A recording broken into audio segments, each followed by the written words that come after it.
اسی بہار میں ہے یہ عبرتناک سبق آمود داستان۔ ایک آدمی نے جائز کاروبار شروع کیا، کپڑے کا، آٹے کا، پتہ نہیں سبزی کا کاروبار شروع کیا۔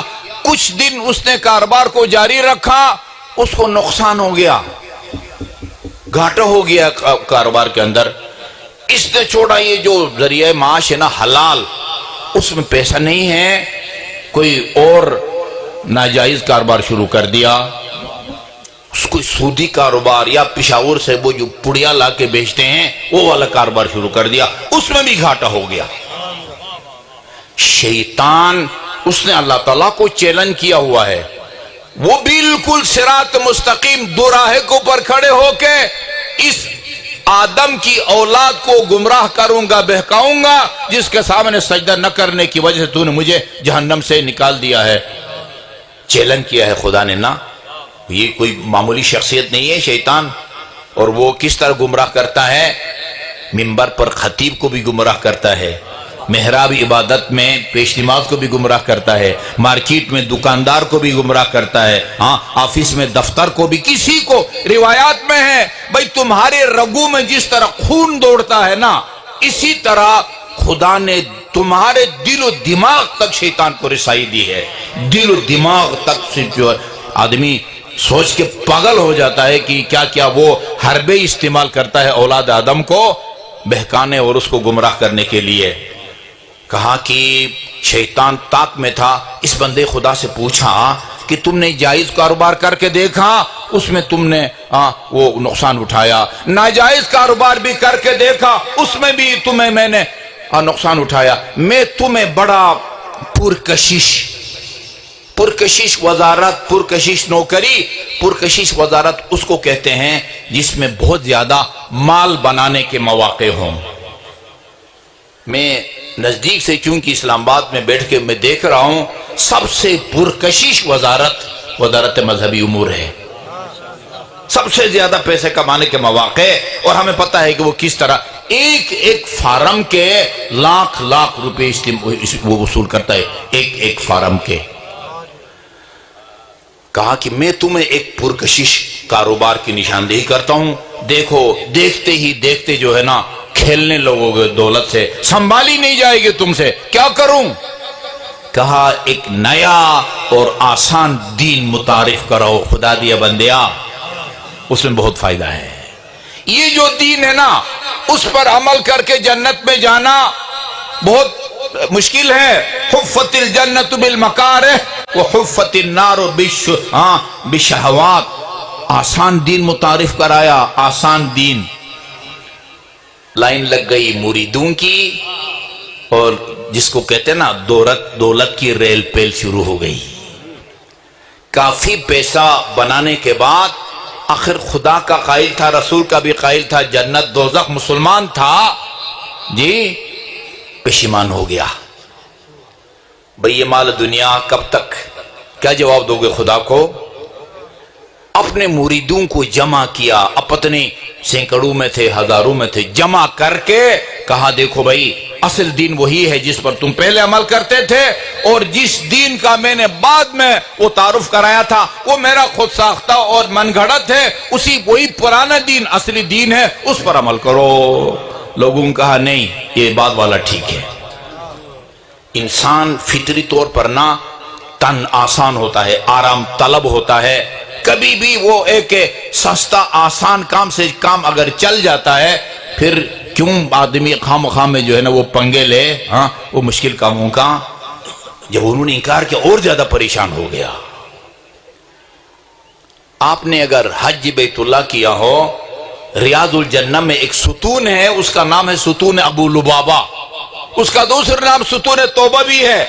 اس کو ستون ابو لبابہ توبہ اس لیے کہا جاتا ہے کہ رسول اسلام صلی اللہ علیہ وآلہ وسلم نے لشکر اسلام کو ایک جنگ کے لیے بھیجا، سب لوگ چلے گئے، یہ ابو لبابہ نہیں گیا، پھر پشیمان ہو گیا اور آ کے اپنے آپ کو اس ستون سے باندھا اور کہا کہ جب تک اللہ تعالیٰ میری توبہ کو قبول کر کے اعلان نہ کرے میں یہ رسی نہیں کھولوں گا۔ تاریخ میں ہے اللہ نے اس کی توبہ کو قبول فرمایا اور رسول گرامی سے کہا کہ میں نے اس کی توبہ قبول کر لی ہے، آپ جائیں اور اپنے دست مبارک سے یہ رسی کھول دیں۔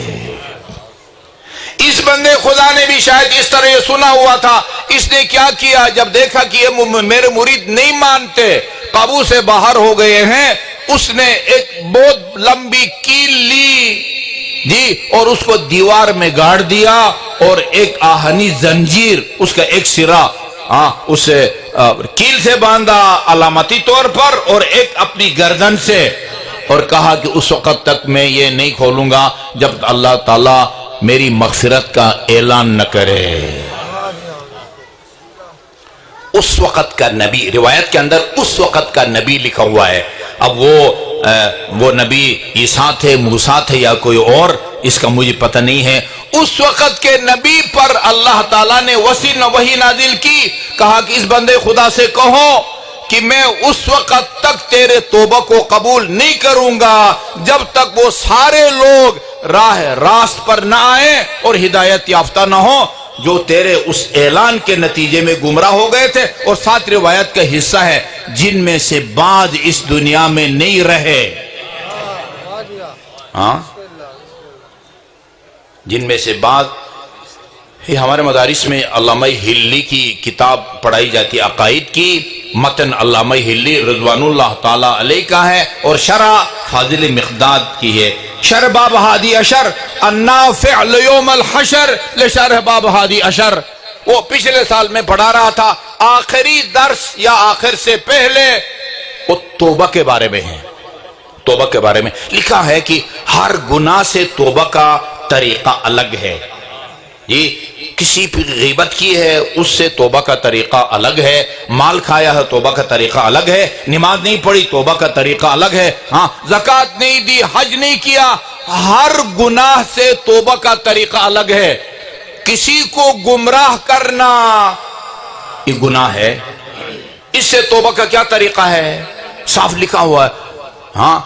گمراہ کرنے کا جو گناہ ہے اس سے توبہ کا طریقہ یہ ہے کہ ان تمام لوگوں کو راہ راست پر لاؤ جن کو تم نے گمراہ کیا ہے، جب تک وہ سب کے سب ٹھیک نہ ہو جائیں، ہدایت یافتہ نہ ہو۔ کسی کا عقیدہ بگاڑا ہے، جب تک اس کے عقیدے کی اصلاح نہیں کرو گے اس وقت تمہاری یہ توبہ خدا کی بارگاہ میں قبول نہیں ہے۔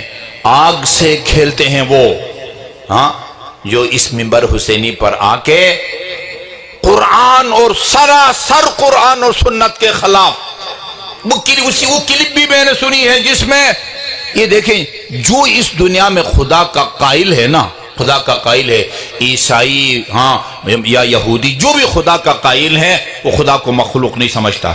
کیا خیال ہے دنیا میں کوئی خدا کا قائل ہوگا جو خدا کو مخلوق سمجھے؟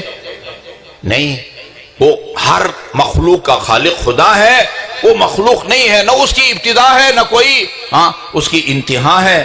وہ بندے خدا کہتا اللہ تعالیٰ کو، توجہ میری طرف رکھیں، اللہ تعالیٰ کو حضرت عباس نے پیدا کیا ہے۔ وہ یہ بات تو کوئی پاگل بھی نہیں کر سکتا بھائی، عباس کے باپ علی کو خدا نے پیدا کیا ہے لیکن خدا کو علی کے بیٹے نے پیدا کیا ہے، سوچنے کا مقام ہے۔ آپ کے گھر میں اگر علامہ علی نقوی رحمت اللہ علیہ کی کتاب شہید انسانیت ہے نا، اس کو پڑھیں، اس میں انہوں نے لکھا ہے یزید کے حالات زندگی میں اور اس کے عقائد کے بارے میں، اس نے ایک شعر کہا ہے نماز کے خلاف اور شراب خوری کے حق میں، نماز کے خلاف اور شراب خوری کے حق میں۔ وہ کہتے ہیں ما قال ربک ویل للہ شربوا بل قال ربک ویل للمصلین۔ یہی وہی ہمارے خطیب جس آیے کریمہ کا سہارا لے کے نماز کے خلاف بولتے ہیں۔ یزید کہتا ہے وہ قرآن کے اول سے لے کر آخر تک تمہارے رب نے کہیں بھی نہیں فرمایا ویل للشاربین، شراب خوروں کے لیے ویل ہو، بل قال ربک ویل للمصلین۔ مجھے بتائیں جو منبر پر آ کے یہ کہتا ہے اللہ نے قرآن میں نمازیوں پر لعنت بھیجی ہے اور دلیل کے طور پر اس آیت کو پیش کرتا ہے، کس کی ترجمانی کر رہا ہے؟ حسین کی ترجمانی کر رہا ہے۔ جس نے سجدے میں سر کٹایا، میرے خیال میں